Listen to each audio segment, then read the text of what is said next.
Having the ability to test out the Mavic 4 Pro, I wanted to compare it to my own Mavic 3 Pro. I wanted to see how much of a difference there actually is between the two models, and is it worth to upgrade from the Mavic 3 Pro to the Mavic 4 Pro, and overall, just how much of a difference there is between the two units. If you don't know, I actually own the Mavic 3 Pro, and I was able to test the Mavic 4 Pro thanks to Megadrone, so this video would not be possible without them. Overall, I'm not gonna go through every spec and detail of either of these drones, but rather just focus on the differences and the real world usage of these two drones. So much more of a differences and things that I noticed when using the two. So first off, and I can definitely feel it right now, is the difference of the size and weight. I was expecting the Mavic 4 Pro to be identical to the Mavic 3 Pro, just with a different design in terms of the looks. So instead of something like this, having something like this. Well, the design is not only the difference, I can see that the Mavic 4 Pro is much bigger than the Mavic 3 Pro, just the overall body size is much more hefty, it's definitely bigger, a little bit, bulkier than the Mavic 3 Pro. To be honest, I did not expect it. I thought that I'm gonna see those two side by side and they're gonna be identical with different design. That is not the case. The Mavic 3 Pro now feels like a pretty smaller drone than the Mavic 4 Pro. Weird how I always thought this is pretty huge, but now it's smaller. And it's also a little bit heavier. It isn't a big difference, but I can feel it in hand, so there is a difference between the two. One thing that I noticed right away, and that was my biggest difference in terms of the two, is that now the Mavic 4 Pro supports D-Log on all of the lenses. Whenever I took out the Mavic 3 Pro, I would have to color match my D-Log footage from the main camera sensor to the D-Log M footage from the two telephoto lenses. Now the Mavic 4 Pro actually supports all the different color modes on all the lenses. So if you prefer the D-Log or the D-Log M, you can have it across all the lenses, making it just much more convenient and faster when color grading in post-production. Also, if you're interested in D-Log and D-Log M LUTs for the two drones, check out the link down below for my LUTs made specifically from the footage and my videos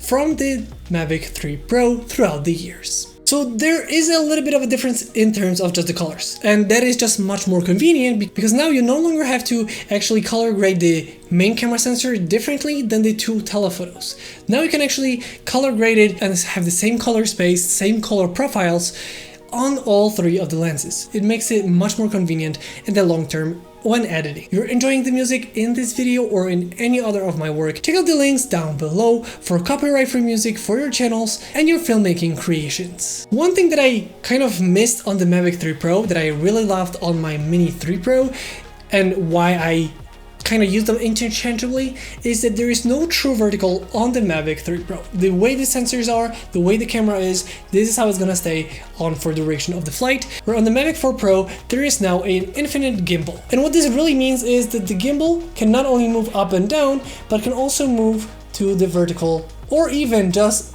do circles. So you can really have all different motions for the camera for both photos and videos. But most importantly for me, you can take photos and videos in the full quality settings with all the lenses that we have on this drone in a vertical space. So you can take photos and videos in vertical, which is cool for Instagram, or if you want to have photos in vertical, which a lot of people like to have, you can now just turn the gimbal and have it true vertical with one setting. Especially with the new controller, this just makes it much more convenient. And for videos, that is also really cool because now you have a true vertical style of shooting on a drone like this. And knowing how the whole industry is moving forward with the social media having much better quality videos, it is really cool that we have that professional looking cameras with ability for vertical. For those that need it, this is a nice change. Also, between the two main cameras, which both are Hasselblad collaborated cameras, they're both a pretty big micro four thirds sensor on a drone. So this is like big sensor. I actually started my channels with a camera that had micro four thirds sensor, so having that on a drone is huge. But the Mavic 3 Pro has a 20 megapixel sensor, where the Mavic 4 Pro has a 100 megapixel sensor, meaning that if you wanted to crop in post-production, the Mavic 4 Pro just allows you to crop much more without losing the details.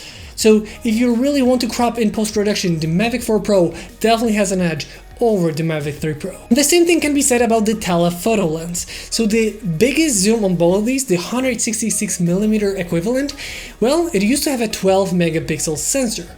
And the Mavic 4 Pro has a 50 megapixel sensor, meaning that you can just crop in more and have more details in the shot as compared to the Mavic 3 Pro. It was good, in my opinion. All the cameras worked really good on the Mavic 3 Pro, but it is a nice significant improvement on the Mavic 4 Pro. Another difference in terms of video department is that now we can shoot, instead of the 5.1K in 50 frames per second, you can actually shoot in 6K at 60 frames per second on the main camera sensor. So there's a better resolution and an even better frame rate. Same thing can be said about the two telephoto lenses. On the 3 Pro, we have the 60 frames per second in 4K, and then we have the 4K at 120 frames per second on the telephoto lenses on the Mavic 4 Pro. So once again, a nice improvement. Is it for everyone? Maybe not. I still shoot in 4K 60 frames per second across all the lenses, across both of these drones, but it is a nice improvement if you wanted to have that nicer resolution or bigger frame rate. So if you need that, the Mavic 4 Pro has another added bonus over the Mavic 3 Pro. And from the flight characteristics, the Mavic 3 Pro is a pretty good drone in terms of how long you can fly with it on a single charge. It is about 43 minutes, and I feel like that is more than enough for me. But the Mavic 4 Pro can go up to 51 minutes, making it possible to stay in the air even longer than the Mavic 3 Pro. It is always nice to have a longer flight time. You never know when you might need that extra 10%, couple extra minutes in the air, and the Mavic 4 Pro has that. So it's really nice that we have that improvement. While it is a good flight time on the Mavic 3 Pro, it is nice that this is even better. Overall, we also have a better connection on the Mavic 4 Pro. That is usually what happens with the newer releases. And there is one more feature that is different between the two that I really love. And that is something that is not actually the drone itself. And that actually is the controllers. And not only the color is different, this is the new DJI RC2. And as you can see, it has a huge screen. Well, this is the original DJI RC with the screen, meaning that it is the slower of the older models. There is an improved version of this, but this is the one that I have, and it is a little bit slower in terms of its function compared to its next iteration, while this is a much bigger improvement. So what is the main difference between the two? Well, both of these have the screens that are built in, which is a really nice convenient feature. Well, on the older one, you have to screw in the sticks to have them on, and other than that, it is pretty much self-explanatory how this works. While the new controller not only has a nice 7-inch display, this is how fast you're ready to fly, because right now it's already turning on and you no longer have to screw in the sticks because the sticks are already put into place. Essentially, when you fold down the screen, they actually fold into here, so you no longer have to set them up. They just fold right into the space here, so it's pretty much ready to go right away, and you have a nice vibrant screen that is ready to go. So you're pretty much ready to go with a really amazing screen ready to go, and I actually prefer it to be on the top over the one on the bottom.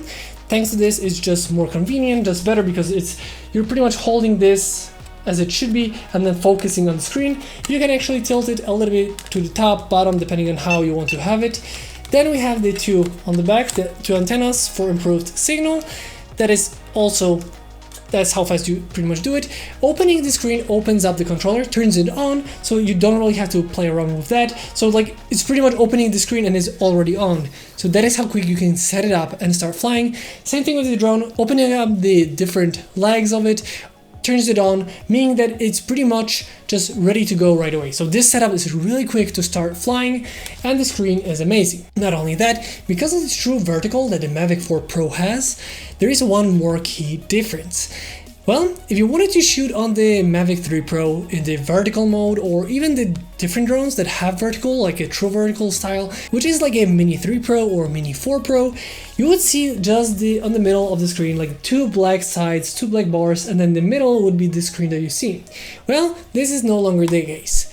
You can just do this, and take full advantage of the full screen when shooting in vertical. That is really cool, and I feel like this is a really nice thought out concept when you connect it with the drone that has a true vertical. Just makes it much more convenient. You now have a nice screen. You can really use it as a true vertical style of shot. If I was shooting right now, the footage would right away just turn to the vertical, everything would be working in vertical mode, and the drone itself would actually turn the camera automatically to match the controller. So it's that easy to turn on the true vertical on the Mavic 4 Pro. So if you just turn it like this, it's gonna go back into horizontal. If I put it like this, it's going into sleep right away. So this is how convenient the new controller is, and to be honest, it is one of the things that was my favorite thing about the new whole upgrade and testing out the Mavic 4 Pro. I would say that for most part, Mavic 4 Pro is mostly the same as the Mavic 3 Pro, but it has nice improvements in pretty much all departments. Where there was a possibility for a nice improvement or a lack of a feature like the true vertical style of shooting, then they pretty much updated that to have that feature, making this maybe not a revolution, but like a huge evolution. So I feel like they did a lot for the Mavic 4 Pro. It really makes it such a great, unique prosumer drone. In my opinion, the best out there on the market at the moment, especially with that controller. That is, if we're talking about the prosumer market. But if you already have the Mavic 3 Pro, you might want to think about if it's really worth, if you really need that kind of features. If you really need that vertical shooting, this is an incredible drone to get. Overall, both are a beast and both are worth it in 2025. In my opinion, both are great, and thanks to the new Mavic 4 Pro, maybe the Mavic 3 Pro is more in a budget of yours. Both are incredible and both are amazing drones. With that being said, if you have any more questions about the Mavic 3 Pro or the Mavic 4 Pro, let me know in the comment section down below. With that being said, I hope you guys enjoyed this video. If you did, don't forget to like, comment, and subscribe. I hope you guys enjoyed this video once again, and I'll see you next time.